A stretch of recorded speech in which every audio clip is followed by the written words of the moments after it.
Welcome back to Equity TV. I'm Francis Mayer, and this week we're focusing on the role that parents play in helping their children make the transition from public schooling to secondary education. Now, some folks come to Bakersfield College because they're on their way to get a degree, and some folks come to Bakersfield College because they need to learn an essential skill to make themselves more valuable in their workplace. And some folks, Matt Munoz, some folks come to BC because their parents say, Voss. Yeah, go out there and become independent, learn how it is to live outside of our small little town and, start, inserting yourself into, society. And at the time, though, you had a chance to be inserted directly into the campus at Panorama because we had... You had dormitories. Oh, my God. Prater Hall and Levinson Hall. Yes. Levinson Hall is now home to security, probably appropriately, and maintenance and operations. Yeah. I lived in Prater. I lived in both. Wow. What was that like? It was great. It was like my first apartment. So me and a friend of mine graduated from McFarland High School together. We both had our dorm there, and it was just like, wow, we're on our own. We're on the campus. When we weren't going to class, we were exploring the campus all hours of the night because that's where we were. We walked to the fast strip to get a sandwich. We came back, and he had the car. I didn't have a car. And it was like our first taste of being away from home. Yeah. That is absolutely amazing, Matt.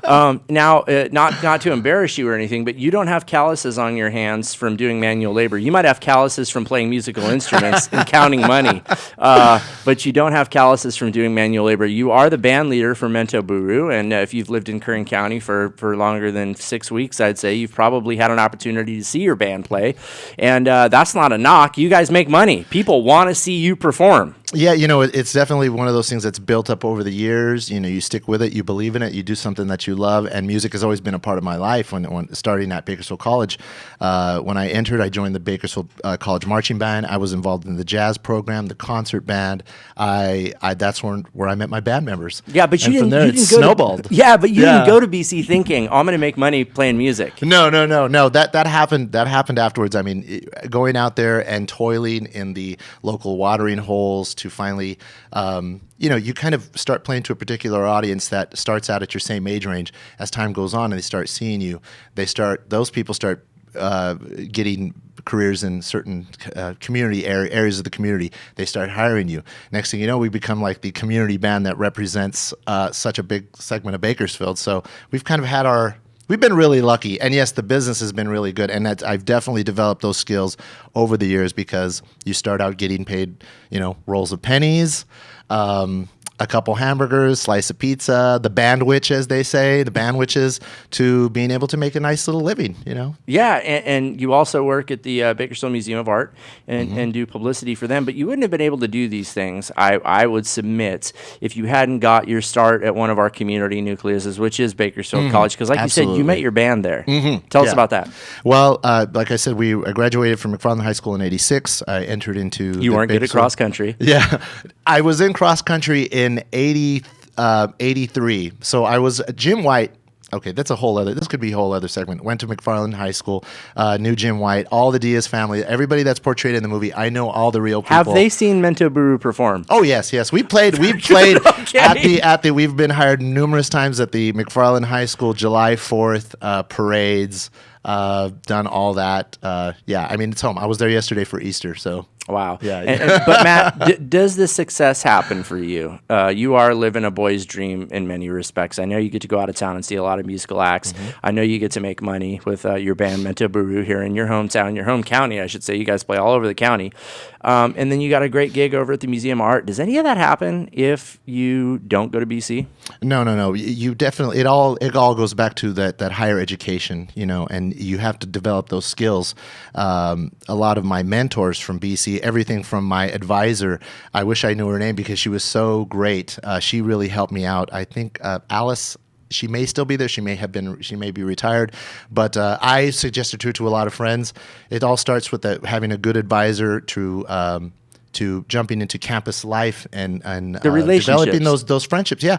And the mentors, the teachers that you learn. I mean, that first 86, 87 was so huge because I remember being in the jazz band and being next thing you know, our first concert, we're playing with Dizzy Gillespie, who is a jazz legend. And never in my wildest dreams would I thought this kid from McFarland is going to be, the closest I ever got to performing with jazz legends was watching KCET vintage shows with my dad, who loved jazz music, And next thing you know, I'm rubbing elbows with Tito Puente, and like it's just fantastic. And it all goes back to BC. But yes, you do learn all those skills, learning how to write proper. I mean, just the education that goes back into, because then I got into journalism.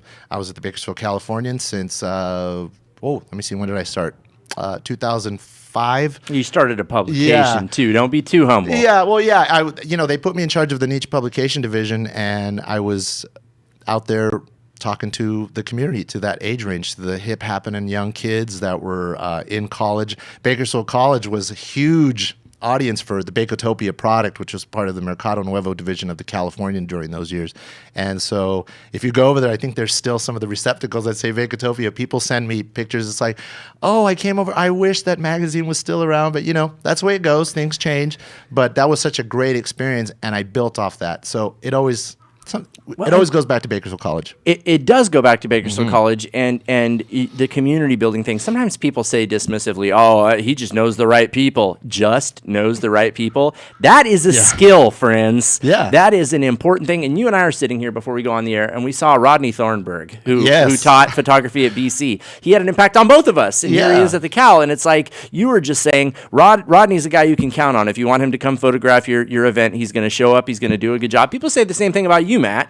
You know what I mean? And people say that's the whole point, is knowing people, building relationships. And you got your old school card punched right there at Bakersfield College, and you'll always be able to call back on that. And you met all these people who are contributing and continue to contribute to your success. When does Mento slow down?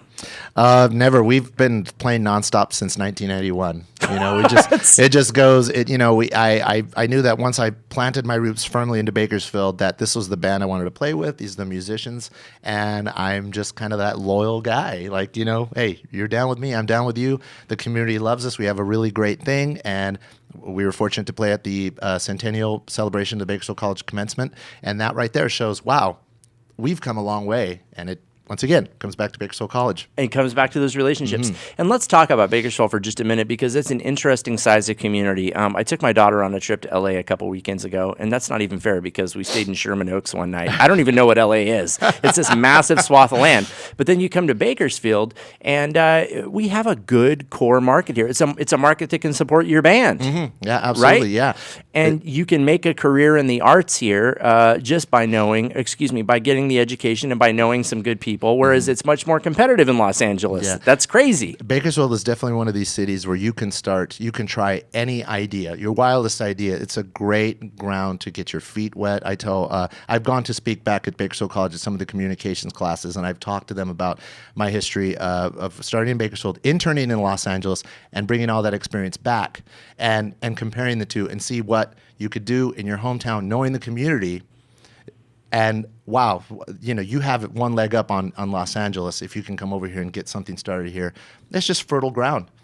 Cultivate an idea, start right here. It could just burst anything. And Mento is one of those ideas I use kind of as an example, because we're a small town band that has really been able to have a big impact on the whole community. We were the first non-country band to perform at the Buck Owens Crystal Pass. Were you really?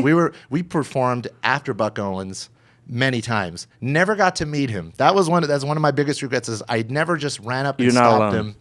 He would just say, "Thank you, good night," take off. They'd switch out. Mento Buro went on. And then we played for all the Cowboys, and they knew us. They're out there line dancing to ska and reggae music and cumbias. And but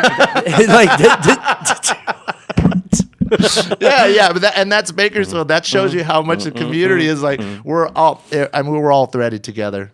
And we really, really are. And if you know the community well, you can really make a nice, successful career for yourself here. No, you can, and there's a certain accessibility that doesn't exist in other bigger cities, I should say, where it's not like you have to overcome really large barriers to entry. You or I could bump into an important CEO in Bakersfield at Pyrenees. Yep, absolutely. I mean, we could rub elbows with important people who can make things happen at a pretty low barrier to entry. Yeah, you could be yourself. I mean, that's why the members of world-renowned hard rock band Korn. That's why they live here. They came back to Bakersfield because they can just be the homeboys again. And it's not, this is a working class city, and everybody everybody is very respectful, and they know when to just kind of like, hey, they're living here amongst us too. They're human beings. Leave them alone. Yeah, and like when I hear people say like, well, we do things a little bit different in Bakersfield, and it's kind of a positive. Yeah,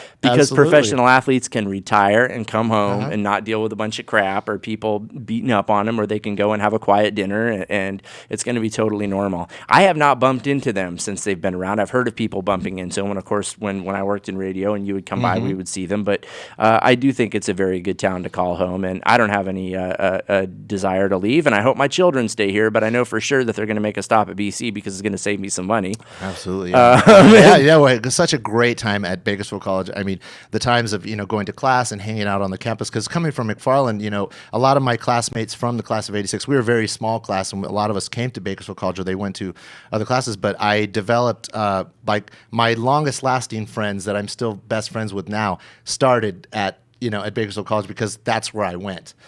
Coming to Bakersfield was a big deal. It was like traveling to LA when you're from McFarland back in the 80s. Of course, yeah. It was before the internet. It's like, well, so hey, let's go to Bakersfield. Let's stop by BC and see what's up. Because my sisters went. One of my sisters, Melissa, was on the Renegade Rip.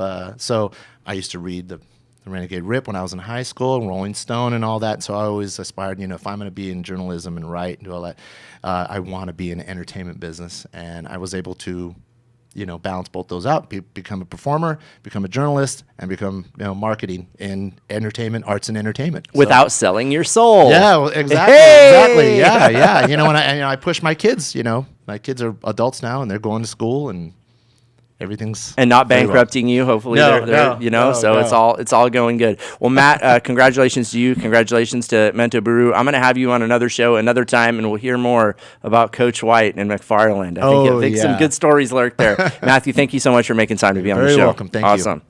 Coming up next, we're going to hear some more success stories. Plus, we're going to check in with Christine Din for a Renegade News Beat. That and so much more coming up next on Equity TV.